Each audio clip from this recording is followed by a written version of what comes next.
ಬನ್ನಿ ಮಂಗಳೂರು ಸ್ಟೈಲ್ ಇದು ಚಿಕನ್ ಸುಕ್ಕ ಮಾಡೋಣ.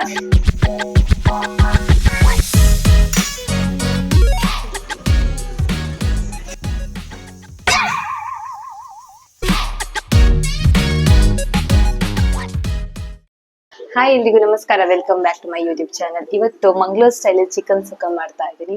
ಸೊ ಇವತ್ತು ವೀಕೆಂಡ್ ಆಗಿರೋದ್ರಿಂದ ಏನಾದ್ರೂ ಒಂದು ನಾನ್ ವೆಜ್ ತಿನ್ನೋಣ ಅಂತಾನೆ. ಸೊ 1 kg ಚಿಕನ್ ತಗೊಂಡೆ. ಅದಕ್ಕೆ ಸ್ವಲ್ಪ ಕಾಯಿ ತುರಿ, ಆಮೇಲೆ ನೀರುಳ್ಳಿ, ಒಂದು 15ರಿಂದ 20 ಎಸಳು ಬೆಳ್ಳುಳ್ಳಿ, ಹುಳಿ, ಮತ್ತೆ ಕರ್ಬೇವಿನ ಸೊಪ್ಪು, ಮತ್ತೆ ಹಸಿಮೆಣಸಿನ್ಕಾಯಿ ಬೇಕು. ನೆಕ್ಸ್ಟ್ ಸುಕ್ಕ ಮಸಾಲ. ನಂತರ ಒಂದು ಬಾಣಲೆಗೆ ಆಯಿಲ್ ಹಾಕಿ ಅದರಲ್ಲಿ ಜೀರಿಗೆ ಮತ್ತೆ ನೀರುಳ್ಳಿನ ಫ್ರೈ ಮಾಡಬೇಕು. ಸ್ವಲ್ಪ ಗೋಲ್ಡನ್ ಬ್ರೌನ್ ಬರೋ ತನಕ ಸ್ವಲ್ಪ ಫ್ರೈ ಮಾಡಬೇಕು.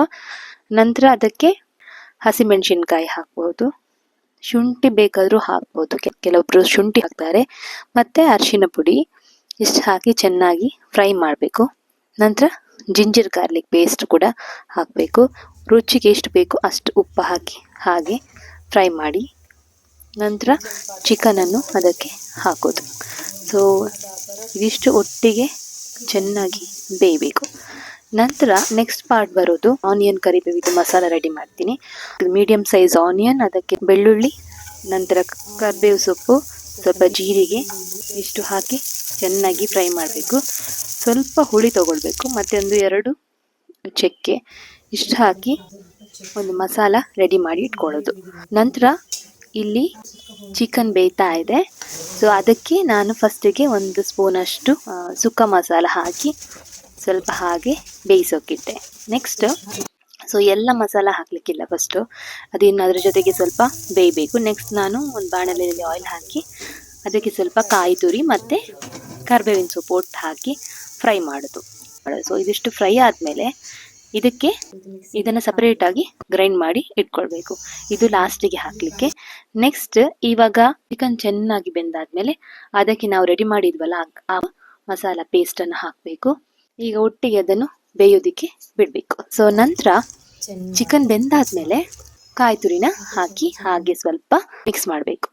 ಆಮೇಲೆ ಸ್ವಲ್ಪ ಲಿಡ್ ಕ್ಲೋಸ್ ಮಾಡಿ ಲೋ ಫ್ಲೇಮಲ್ಲಿ ಇಟ್ಟು ಬೇಯಿಸೋದು. ನಂತರ ನೀರು ಬೇಕಾದರೆ ಎಷ್ಟು ಬೇಕು ಸ್ವಲ್ಪ ನೀರು ಹಾಕ್ಬೋದು, ಜಾಸ್ತಿ ನೀರು ಹಾಕಕ್ಕೆ ಹೋಗ್ಬೇಡಿ.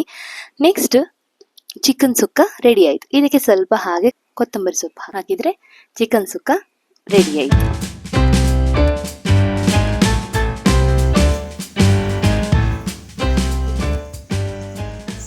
ನಂಗೆ ಈಗ ಚಿಕನ್ ಸುಕ್ಕ ಬೇಗ ಆಗ್ಬೇಕು ಅಂತ ಹೇಳಿದ್ರೆ ಕಾಯಿ ತುರಿನ ಫ್ರೈ ಮಾಡ್ಬೇಕು ಅಂತ ಏನಿಲ್ಲ, ಹಾಗೇನು ಹಾಕ್ಬೋದು. ಬಟ್ ಫ್ರೈ ಮಾಡಿ ಹಾಕಿದ್ರೆ ಟೇಸ್ಟ್ ಇನ್ನೂ ಚೆನ್ನಾಗಿರುತ್ತೆ.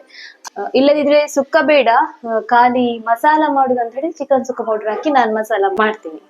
ಹುಳಿ ಯಾವತ್ತಿದ್ರು ಚಿಕನ್ಗೆ ಸ್ವಲ್ಪ ಹಾಕ್ಬೇಕು ಅಂತ ಹೇಳ್ತಾರೆ. ಸೊ ಸ್ವಲ್ಪ ಸಾಕಾಗುತ್ತೆ. ಹೇಗಿತ್ತು ಚಿಕನ್ ಸುಕ್ಕ? ನೀವು ಒಂದ್ಸಲ ಟ್ರೈ ಮಾಡಿ, ತುಂಬಾ ಟೇಸ್ಟಿ ಆಗಿರುತ್ತೆ. ನೀರ್ ದೋಸೆ ಜೊತೆಗೆ ಚಿಕನ್ ಸುಕ್ಕ ಇನ್ನೂ ಟೇಸ್ಟಿ ಆಗಿರುತ್ತೆ. ನಾವು ಊರಲ್ಲೆಲ್ಲ ಬ್ರೇಕ್ಫಾಸ್ಟ್ಗೆ ನೀರ್ ದೋಸೆ ಜೊತೆಗೆ ಚಿಕನ್ ಸುಕ್ಕ ತಿನ್ನೋದು. ಸೊ ಅದು ತುಂಬಾನೇ ಟೇಸ್ಟ್ ಇರುತ್ತೆ. ಅಥವಾ ಈ ಬಾಯ್ಲ್ಡ್ ರೈಸಿಗೆ ನಾವು ಚಿಕನ್ ಸುಕ್ಕ ಹಾಕಿ ಊಟ ಮಾಡ್ತೀವಿ. ಬಾಯ್ಲ್ಡ್ ರೈಸಿಗೆ ಚಿಕನ್ ಸುಕ್ಕ ತುಂಬಾ ಸೂಪರ್ ಆಗಿರುತ್ತೆ. ಇವತ್ತಿನ ರೆಸಿಪಿ ನಿಮ್ಗೆ ಇಷ್ಟ ಆಗಿದ್ರೆ ದಯವಿಟ್ಟು ವಿಡಿಯೋನ ಲೈಕ್ ಮಾಡಿ, ಶೇರ್ ಮಾಡಿ, ಅದೇ ರೀತಿ ಸಬ್ಸ್ಕ್ರೈಬ್ ಮಾಡೋದಕ್ಕೆ ಮಾತ್ರ ಮರಿಬೇಡಿ. ಎಲ್ಲರಿಗೂ ಥ್ಯಾಂಕ್ ಯು ಸೋ ಮಚ್.